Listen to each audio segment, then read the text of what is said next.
Welcome back to the 7th Annual Trophy Awards. In the previous video, we ranked the top 10 most fun platinums from 2019 as determined by the PS4 Trophies community. I'm still using the community vote to pick the games in the top 10 hardest platinums, but I did things a little differently this time around. The top 3 games received more than half the total number of votes, so what I've done is taken the top 3 and applied a formula using various metrics and research and then ordered those manually. I then did the same thing for the bottom 7 games. There were also 2 games that I removed from the community vote that just didn't make much sense and replaced them with 2 games that just missed making it in. I had to do this because Death Stranding would have been one of the top 3 most difficult platinums of the year, and that just wouldn't make much sense. So let's do this. Number 10 is Metro Exodus. Over the years, one thing I've noticed is that we see less and less games require you to beat the game on its hardest difficulty. Some platinums will still require this, but far less often than in years past. Metro Exodus is one of those games that asks you to play the game on the hardest difficulty, called Ranger Hardcore in the Metro franchise. It's not just a simple tweak to your health or damage output from enemies, as is the case with most games. Ranger Hardcore actually makes ammo and resources more scarce.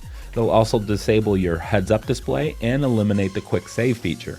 Luckily for many early platinum chasers, there was an exploit that allowed you to play on easy and after completing the game start Ranger Hardcore and then skip to the final chapter. This of course has been patched, but it can still be done if you're able to reinstall the game without updating. There is also a requirement to complete the game and get the good ending, and another for preventing certain characters from having certain events happen to them. This trophy is called Full Strength and is missable. Metro Exodus came out back in February and was talked about for quite a bit at the time, but it seems to have been forgotten as we've reached closer to the end of the year. Number 9 is FIFA 20. It's well known that I don't play the FIFA games or have much interest in the sport, much like how many of you don't like American football or baseball, the 2 sports I enjoy, but one thing we all have in common is the love for trophies. Sports games are a great candidate for a tough platinum. After all, sports titles are designed specifically to keep you playing them for an entire year. FIFA 20 is one of those tough platinums. You can argue that the Perfection Trophy, which requires you to complete all the multiplayer skill games, is difficult, which is an ultra rare bronze trophy itself, but visiting trophy forums for this game and you'll see thread after thread about one incredibly rare gold trophy called Only One. With just a little digging, it became quite clear that this is a massive grind. There are phrases used like, "this is a nightmare," or "this is the worst," or similar expressions that can be found everywhere. The trophy community has done a nice job at uncovering the quickest methods to grind this out, but it's still going to take you around 400 matches to complete. Number 8 is Judgement, and this is a spin-off of the Yakuza series. I can't speak with much authority here as I have no familiarity with these games, but I know a low platinum percentage when I see one. While not quite as rare as the FIFA platinum, it's more difficult than it is grindy. We have another instance of having to play the game on the hardest difficulty, but the real challenge will be achieving 100% completion. Players report that the drone time trials, mahjong, and the Puyo Puyo minigames are among the more difficult tasks. Now, I mentioned it in the most fun platinum of the year video when talking about Kingdom Hearts 3 that I'm a big fan of minigames and trophies that are tied to them. But I do have to ask if maybe the challenge was a little bit more on the difficult side. There's clearly a lot of content here, and fans of the Yakuza series will probably love this game. As someone who studies trophy lists, Judgement does look like a great balance of difficulty and fun. Number 7 is Jump Force. This is a fantasy fighting game by Bandai Namco, and every year we get at least one of these, and ironically, this released on the same day in February as Metro Exodus, and I chose to play Metro instead of this, which was probably a good call on my part because, well, as many of you know, I'm terrible at fighting games, and Jump Force didn't score well with both critics and users, but Jump Force definitely has a core audience that love it. For those who are seeking the ultra rare platinum, you'll be grinding for a lot of gold, items, skills, and abilities. The most difficult part of this platinum journey is getting the Apex Fighter trophy, which will require you to get an S rank at least 10 times on expert-free missions. It sounds like any little mess up can prevent you from getting that required rating. But I will say this, Jump Force has a beautiful artwork for their trophy icons. Number 6 is World War Z. And wouldn't you know it, it's another game that requires you to play on the hardest difficulty, and on top of that, it'll take 300 hours? Or maybe just 100 hours? It's hard to say because it seems to change with every patch. Researching this game has really made my head want to explode. I have never seen a game do a series of patches that will dramatically change both the difficulty and the time to platinum. It's always been hard, but depending on which month you play it in, it can be easier or harder, shorter or longer. I just really don't know. When they added DLC, it affected existing trophies, making them harder. For example, at launch, you needed to complete the 9 levels on insane difficulty. DLC added 3 more levels, and now you need to complete all 12 of them on insane. I've never seen a trophy list so poorly planned out and executed. I literally understated the situation while simultaneously overstating the situation. This could also be the most difficult platinum on the list or the easiest platinum on the list. Depends on which month it is. Number 5 is Monster Hunter Iceborn. This is an expansion to Monster Hunter and it features its own separate platinum trophy list and sadly will require another 100 or so hours, depending on how much you've prayed to the RNG gods. It's really frustrating when you have zero control over the actual trophy progression. Also, how does someone determine difficulty of a game when there's so much luck involved? This was really easy for me to research because there are forum posts all over with people expressing their frustrations, oftentimes in very colorful ways. The silver lining here is that people really enjoy this game and that negates a little of the frustration, but everyone has their limits and at some point you might reach it. You can argue that alone doesn't make it a hard platinum, but this frustration has made many people just stop in their tracks.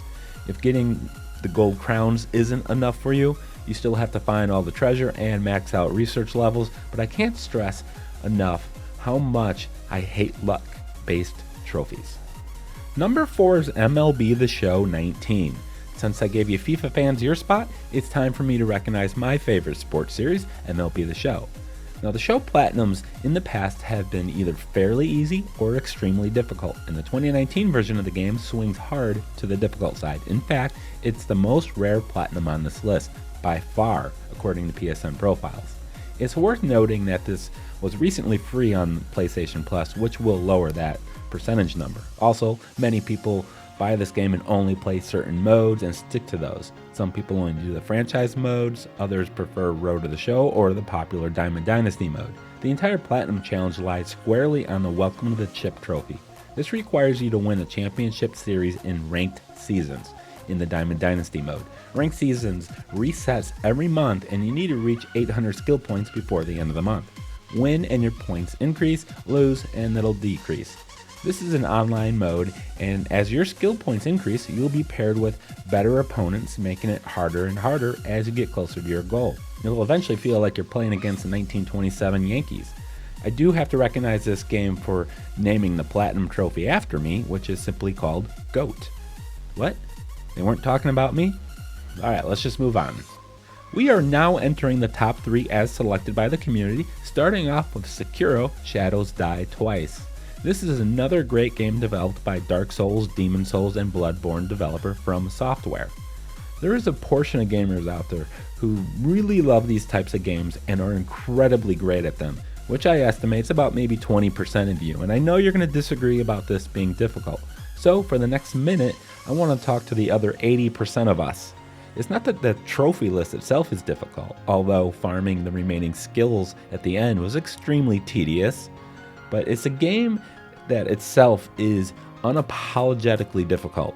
You need to study each boss in the game, learn their movesets, and recognize exactly what's coming. Then you'll need to determine if you need to block, parry, dodge an incoming attack within a fraction of a second. With time, you will develop the muscle memory, only to start all over again for the next boss fight. It's a very rewarding game, a platinum that you can be proud of. I nearly jumped out of my chair when I defeated the final boss, only to remember that I had still much more to go to get the Platinum Trophy, which required getting the other endings. I'm really happy that this game was Game of the Year at the Game Awards, and amazing how mainstream From Software games have become. Number 2 is Crash Team Racing Nitro Fueled. It's hard to think that a cartoonish kart racing game could be as difficult as this was, but much like Sekiro, there are going to be many players that will earn this platinum with relative ease. Crash Team Racing is a game that is delightfully fun, easy to play, but very difficult to master, and that is because of the core mechanics take a lot of skill with the Oxide time trials. It will take you a lot of time to master the art of boosting around the track and maintaining top speed. This will take a ton of practice, as many people with the Platinum will tell you. Turbo drifting and turbo boosts are fun and necessary, along with the knowledge of all possible shortcuts and the best racing lines. Even with all the training in the world, there are still going to be some difficult tracks for you. My biggest challenge that's preventing me from getting this Platinum is my hands. I feel like they're falling off after an hour. Thankfully, the game is really fun and addictive with a great online community. When you earn the Platinum, you'll say, "Whoa!" which just happens to be the name of the Platinum. The most difficult Platinum trophy of 2019 is awarded to Devil May Cry 5. Astonishingly, I have never played this. Now by the numbers, this isn't the most rare Platinum on the list, but it received more votes from the community than any other. This game also features a difficulty related trophy, and looking at the very low percentage of people who actually completed just that, the game would warrant a spot on this list. But that's not even the rarest trophy. Nope, that would belong to the Worthy of a Legend trophy for getting an S rank on all difficulties. There are many strategies and methods posted online, some with a side of cheese, but this will test your patience over and over again, as you have to do this for every mission in the game on the hardest difficulty. I remember looking at the trophy list prior to the game launching and immediately knew this would be a difficult one. Do I regret not having played this? Absolutely. Am I grateful I didn't have to fight my way to the Platinum? Well, actually, it looks like something I would enjoy tackling. So that'll wrap up the second part of the 2019 Trophy Awards. Once again, I want to thank the community for their participation in putting this top 10 list together.